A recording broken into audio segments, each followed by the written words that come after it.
ঈশ্বরের কাছে কি মুখ ফুটে কিছু চাওয়ার সত্যি প্রয়োজন আছে, নাকি তিনি অন্তর্যামী বলেই আমাদের মনের না বলা সমস্ত কথা ঠিক বুঝে নেন?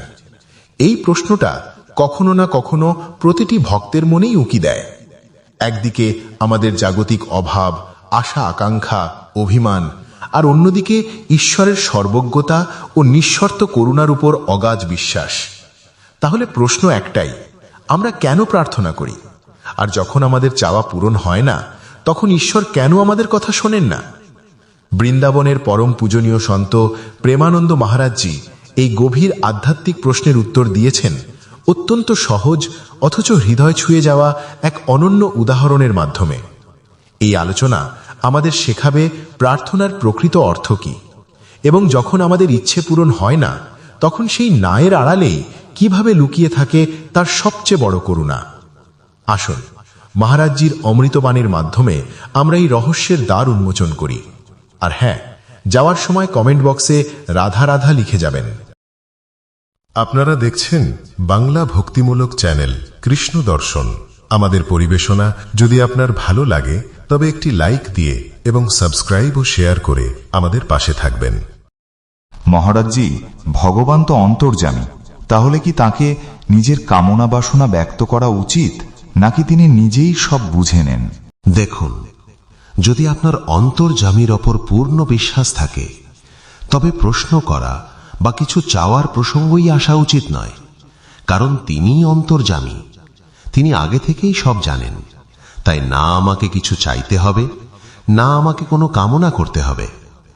আর যদি অন্তর্যামীর ওপর সেই পর্যায়ের বিশ্বাস না থাকে, তবে অবশ্যই চাওয়া উচিত। আমরা কার কাছে চাইব? ত্বমেব মাতা চ পিতা ত্বমেব, ত্বমেব বন্ধুশ্চ সখা ত্বমেব। আপনি আমার সমস্ত কিছু। ত্বমেব বিদ্যা চ দ্রবিণং ত্বমেব, ধন সম্পদও তুমি। তাই যদি আমাদের চাইতেই হয়, তবে শুধু ভগবানের কাছেই চাইব, অন্য কারো কাছে নয়। তাহলে ভগবান আমাদের সেই চাহিদা পূরণ করে দেবেন। কারণ ভগবান অর্থার্থীকেও নিজের ভক্ত বলেছেন। 4 প্রকার ভক্তের কথা বলা হয়েছে।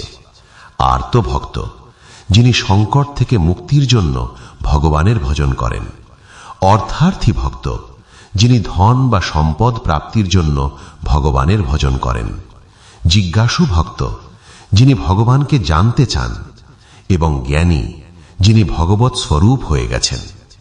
তাই যদি আমরা অর্থ চাই, তবে ধ্রুবজির মতো কেবল ভগবানের কাছেই চাওয়া উচিত।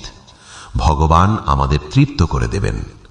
হয় তিনি এমন জ্ঞান দেবেন যে আর অর্থের প্রতি কোনো আসক্তিই থাকবে না, অথবা আমাদের জন্য এমন কোনো বিধান তৈরি করে দেবেন যাতে সেই অর্থের আকাঙ্ক্ষা শান্ত হয়ে যায়।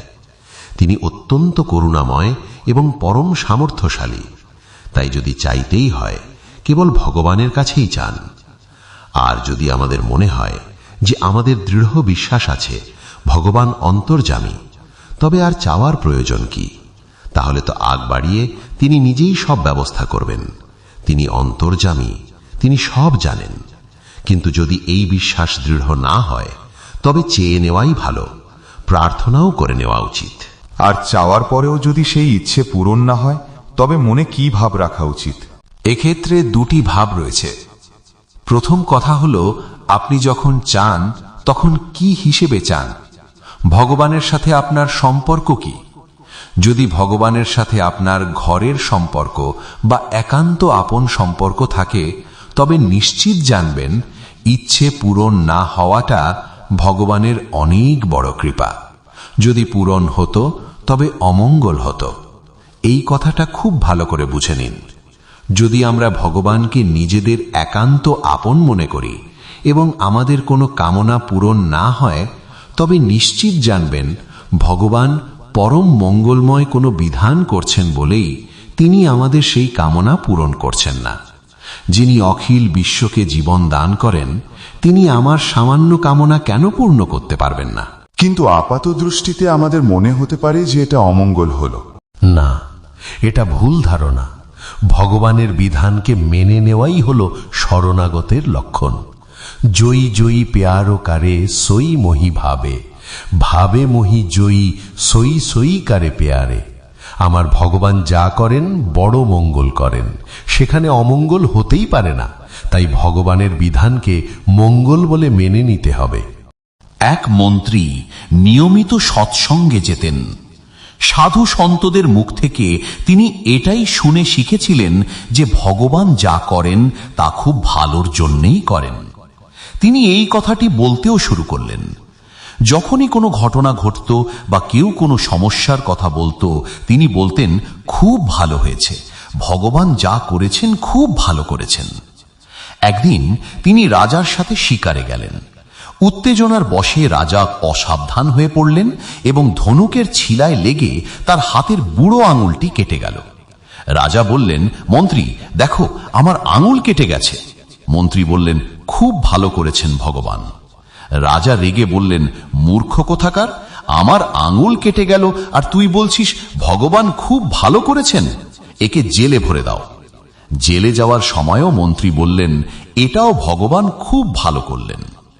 একটু বিচার করে দেখুন তো, মন্ত্রী পদ থেকে সরে জেলে যাওয়া কি ভালো? আঙুল কেটে যাওয়া কি ভালো? কিন্তু তিনি সন্তদের কাছে শুনেছিলেন ভগবান যা করেন মঙ্গলের জন্য করেন। যাই হোক, বর্তমানে এমন চিকিৎসা ব্যবস্থা আছে যে হাত কেটে গেলে কয়েক মিনিটের মধ্যে জোড়া লাগানো যায়। রাজার আঙুলও চিকিৎসা করে জোড়া লাগানো হলো এবং তা ঠিক হয়ে গেল। এরপর একদিন রাজা আবার শিকারে বের হলেন। তিনি দল ছুট হয়ে একা হয়ে গেলেন এবং একদল বন্য সৈন্য তাকে বন্দী করে ফেলল। সেখানে নর বলি দেওয়ার প্রথা ছিল। তারা ঠিক করল রাজাকেই বলি দেবে, কারণ তিনি নর রত্ন, তাই তাকে বলি দিলে তাদের দেবতা বেশি প্রসন্ন হবেন। বলির নিয়ম হল শরীর নিখুঁত বা সর্বাঙ্গ পুষ্ট হতে হবে। যখন রাজাকে বলির হাঁড়ি কাঠে নিয়ে যাওয়া হলো, সেখানকার পুরোহিত বললেন, দেখো তো এর শরীর সর্বাঙ্গ পুষ্ট কিনা। পরীক্ষা করতে গিয়ে দেখা গেল আঙুল কাটার দাগ। পুরোহিত বললেন, না, এ তো সর্বাঙ্গ পুষ্ট নয়, আঙুল কাটা, এ বলির যোগ্য নয়, একে ছেড়ে দাও। তখন রাজার মনে পড়ল, যখন আমার আঙুল কেটেছিল তখন মন্ত্রী বলেছিল ভগবান যা করেন ভালোই করেন। সত্যিই তো, ভগবান খুব ভালো করেছেন। আঙুল না কাটলে আজ আমার গলা কাটা যেত। ফিরে এসে তিনি মন্ত্রীকে জেল থেকে ডাকালেন। রাজা বললেন, ভাই, আমার ক্ষেত্রে তো তোমার কথা সত্যি হলো যে ভগবান যা করেছেন ভালোই করেছেন, কিন্তু তুমি যে জেলে পৌঁছছ এটা কেন? এতে ভগবান কি ভালো করলেন? মন্ত্রী বললেন, মহারাজ, আগে আপনি বলুন ভগবান আপনার কি ভালো করেছেন।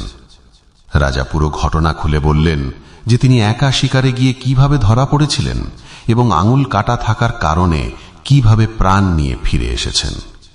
তখন মন্ত্রী বললেন, মহারাজ, আমার উপর তো ভগবানের বিশেষ কৃপা হয়েছে। অন্য সৈন্যরা যেখানেই থাকুক, আমি তো মন্ত্রী, তাই আমার ঘোড়া আপনার পাশেই থাকত। আপনি ধরা পড়লে আমিও ধরা পড়তাম। আপনার আঙুল কাটা থাকায় আপনি তো বেঁচে যেতেন, কিন্তু আমার শরীর তো নিখুঁত, তাই আপনার বদলে আমার গলা কাটা যেত। তাই ভগবান আমাকে জেলে পাঠিয়ে আমার প্রাণ বাঁচিয়েছেন। সুতরাং ভগবান যা করেন তার পরিণাম অত্যন্ত মঙ্গলময় হয়। কিন্তু তৎক্ষণাৎ আমাদের মনে হয় আমার এই কাজটা হয়ে গেলে কি এমন ক্ষতি হতো, কিন্তু নিশ্চয়ই ভগবান পরম মঙ্গলময় কিছুই করেন।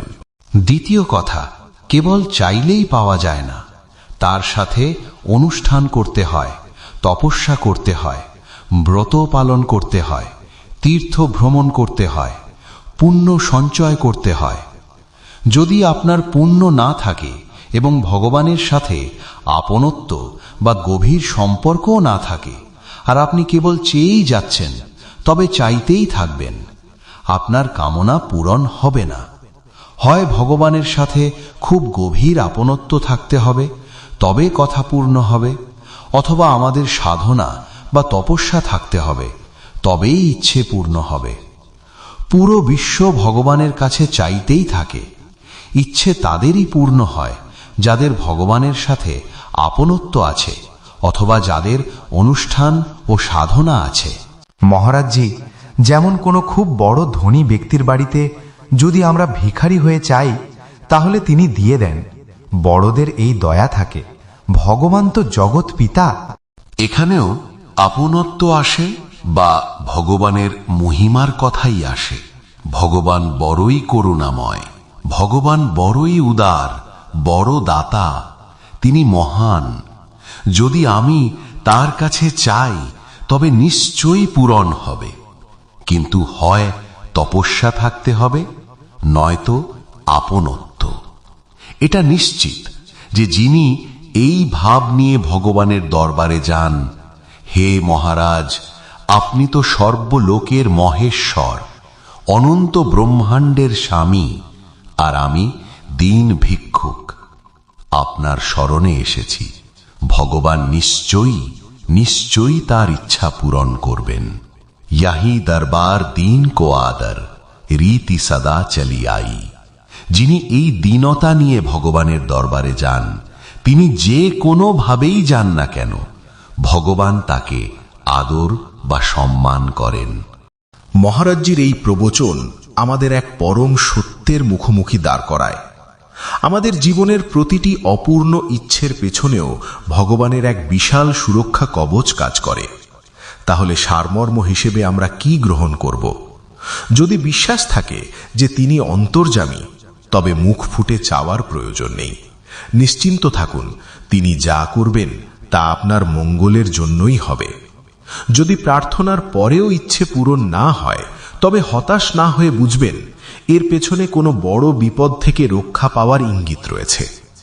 রাজার আঙ্গুল কাটার মতো সাময়িক কষ্ট আসলে বড় কোনো বিপর্যয়কে আটকাতেই আসে।